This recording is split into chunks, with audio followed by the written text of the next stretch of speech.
सभी सम्मान के योग हमारे पत्रकार दोस्तों,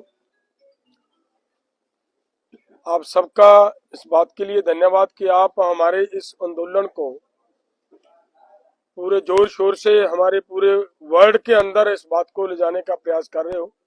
आप सबका फिर से धन्यवाद करते हुए हम अपनी बात शुरू करेंगे कि देखिए, जो नेशनल मीडिया की ओर से पहले तो मैं ये स्पष्ट करना चाहता हूं कि तरह तरह की खबरें फैलाई जा रही हैं कि भाई आंदोलन समाप्त हो गया, जैसे कि कहा जा रहा है। सवाल ये है कि आंदोलन एज इट इज जारी है, वो चल रहा है। दोनों बॉर्डर के उत्ते लगातार किसानों दी ट्रॉलीज आ रही हैं। किसी तरह की जब तक कोई हमारी मांग सरकार मानती नहीं, तब तक आंदोलन स्थगित करने की कोई सवाल ही नहीं उठता। एक तो मैं ये बात क्लियर करना चाहता था, सभी देश विदेश के अंदर बैठे हमारे किसान भाई इस बात को थोड़ा ध्यान से सुन लें कि जो कई तरह के मीडिया के साथ के जरिए ये गलत अफवाहें फैलाई जा रही हैं कि आंदोलन समाप्त हो गया, आंदोलन स्थगित हो गया, आंदोलन खत्म हो गया, ऐसा कुछ नहीं है। दोनों बॉर्डरों के, शंभू बॉर्डर और खनौरी बॉर्डर के ऊपर आंदोलन उसी तरह जारी है। इससे बढ़कर और भी जगहों पर आंदोलन जारी है, जैसे हरियाणा के अलग अलग जगहों पर के ऊपर आंदोलन जारी है।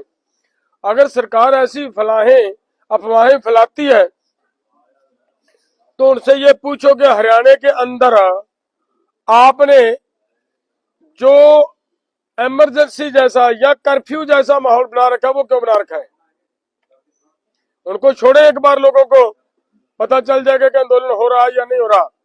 पूरा देश उबल रहा है, हरियाणा इस आंदोलन के साथ जुड़ रहा है। 2 दिन पहले हरियाणा के किसानों के ऊपर लाठीचार्ज हुआ, जिसकी हम आज की पीसी के माध्यम से जोरदार शब्दों से निखेधी करते हैं। और दूसरी बात, आज का जो प्रोग्राम था वो ये था कि कल पीसी में, परसों पीसी में 2 दिन पहले से ये बात चल रही थी कि हम 25 को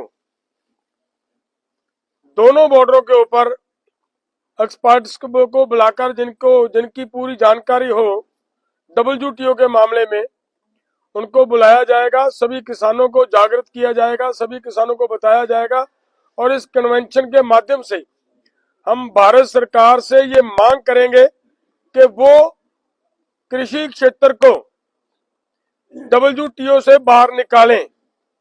ये मांग हम नहीं करते, पहले से यही हमारे जो सत्ता में बैठे लोग हैं, भाजपा खुद यही मांग करती रही है।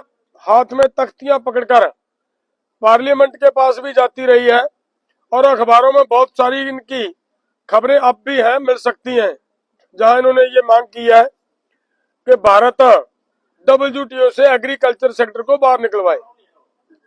तो वही हमारी आज की जो कन्वेंशन जो हुई है दोनों बॉर्डरों के ऊपर, उनका एक पर्पज मेन यही था कि हमारी बात सरकार के माध्यम से हम WTO के अंदर ले जाना चाह रहे हैं। आज का दिन क्यों चुना गया? क्योंकि कल 26 फरवरी को एक बड़ी मीटिंग होने जा रही है WTO की, दुबई के अंदर। वो जो मीटिंग होने जा रही है, उस मीटिंग से पहले हम हमारी सरकार को ये मैसेज देना चाह रहे थे और वो आज मैसेज दिया है। दूसरी बात ये है कि कल हमारा प्रयास ये है कि पूरे देश के किसान, पूरे देश के मजदूर, पूरे देश का व्यापारी, पूरे देश का छोटा सन्नतकार, उन सबको हमारी हाथ जोड़कर निवेदन है भाई कि WTO से जब तक देश बाहर नहीं आएगा, ये हमारे सारे के सारे कारोबार, छोटा व्यापार भी खत्म होगा, छोटी सन्नत भी खत्म होगी, किसान भी खत्म होगा और किसान के खत्म होने के बाद मजदूर की मजदूरी भी उसके हाथ से छिन जाएगी। इसके लिए हमारा ये है कि कल का जो दिन तय किया गया 26 फरवरी का, पूरे देश के अंदर अलग अलग गांव में, अलग अलग जिलों में, अलग अलग ब्लॉक स्तर पर WTO और उसके साथ कारपोरेट्स और भारत सरकार, इन तीनों का कलेक्टिवली एक बड़ा पुतला बनाकर जगह जगह पर जलाए जाएंगे। वो मैं आप सबको निवेदन करना चाह रहा हूं आपके इस माध्यम से, किसान भाइयों को, मजदूरों को, दुकानदारों और सनतकारों को, कि इसके लिए आप सब मैदान में आए और इसको पूरे जोर शोर से उठाएं ताकि भारत WTO से बाहर आए। ये हमारा आज का जो प्रोग्राम था, कल के लिए वो है। और आगे 27 को हमारी बैठक होगी, 28 को फिर हमारी नेशनल लेवल की बैठकें होंगी, 27 को भी नेशनल लेवल की बैठक होगी, दोनों फोरमों की अलग अलग। और उसके बाद 28 को फिर दोनों फोरम में आपस में बैठकर चर्चा करेंगे कि आंदोलन की आगे की रणनीति क्या होनी चाहिए। ये हमारा आज का था।